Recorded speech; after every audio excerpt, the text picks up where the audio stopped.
Welcome to Subway. Thank you, happy to be here. Good, so we've picked our subways. I think this is a good place to start. Yeah. So talk me through what you've chosen.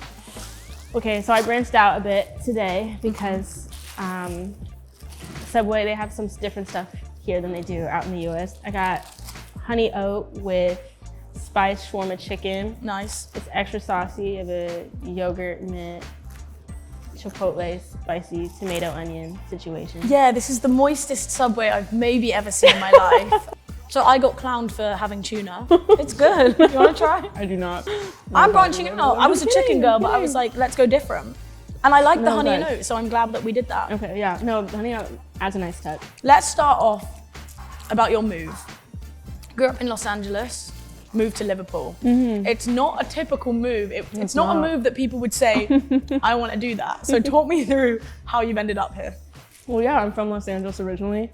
And I was studying at Sonoma State University, which is about an hour north of San Francisco. I wasn't exactly finding the right space that I wanted to flourish in like a football-wise. And the like vibe of the town just wasn't really like matching my energy out of Sonoma. You're a big energy girl. And you thought Liverpool is matching my energy. Well, I'd actually visited Liverpool before. I'd gone to another university. And we had the opportunity to do a tour because we learned about like the history of soccer and how it started in England, because technically you guys wrote the rules down first. And we stopped by Liverpool, York, and Manchester. And I thought, when I passed through the town, I had this sense like, I'm gonna be back. I don't know why. I just had this really weird sense. And then I get here and everyone was like, why are you here? You touch down here, you get off the plane. What's that first feeling? Are you like super excited? Or is there kind of a feeling of, oh my God, what have I just got myself into? No, I was like elated. Like, it feels surreal. It just kind of hits you that like how far away from home you are, how different everything is, how different everything looks. And it can be heavy, right? It can be like sad, but at the same time, it's also exciting because it's just like all these things that I said that I was gonna do and like see, like I'm living that. And so it's exciting in that way. When you wake up in the morning, what are you doing to make sure you have a good day at training or a good day in a match? In the past year, I've picked up this whole thing of affirmations. So either I'll just say it to myself, I'll write it down, I'll look in the mirror, and I'll say stuff like, you're the best player on the field, there's nobody who can touch a candle to you, you're capable, you're strong, you're deserving, you're a baller, you know how to play football. You're a baller. You got this, you know what I mean? You have to like just say all these things that like, maybe you don't necessarily feel, but you have to, I just say them. I write it down, I'll say it to myself. Regardless of if I'm getting steps in that day, if whatever I eat, like I try to remind myself of these things. So you build the habit of like that positive thinking so that it almost becomes instinct, that you're like, nope. I'm like that voice you fall back on. Yeah, when the bad thoughts come, it's like, nope, I'm good enough. Yeah. Are you pretty vocal on the pitch? Yeah, I think it's important to communicate as much as you can. And as a player, especially in football, it's not like dance, right? There's no mirror out there. You don't know what you look like. You know, you're dependent on your teammates and your coach to tell you what you look like. People react really differently to maybe like getting scored on or missing a shot than they do in the US. I remember there's times this season when my teammates would miss a really easy goal, like goals wide open and they kick it right over the top. And I'll look over my shoulder and my whole team is like on the floor. Like everyone's like, oh my God, like everyone's, and I'm like, get up! I'm like let's go.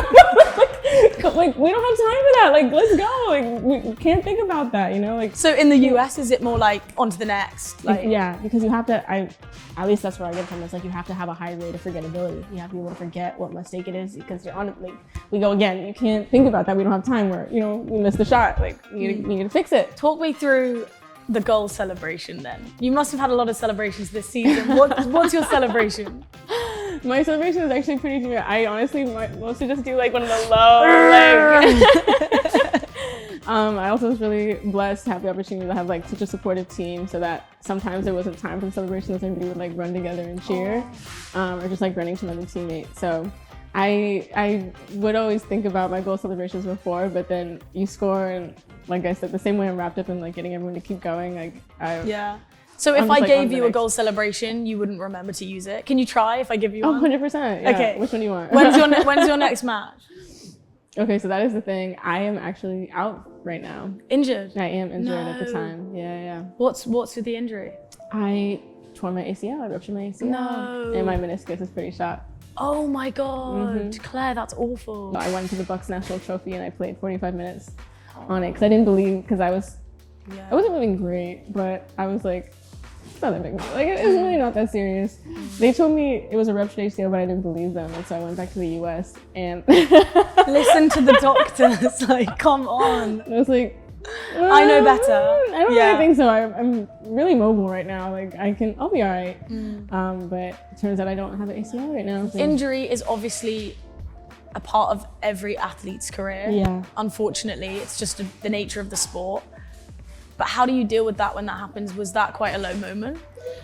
Yeah, I don't think I've hit the bottom of the moment yet. That's the thing. It's one of those low moments where I think it's just gonna get a lot lower. Why are you laughing? You don't laugh, you cry. You know what I mean? We talk about a runner's high. Is there like a footballer's high? Do you feel that after a match? Absolutely.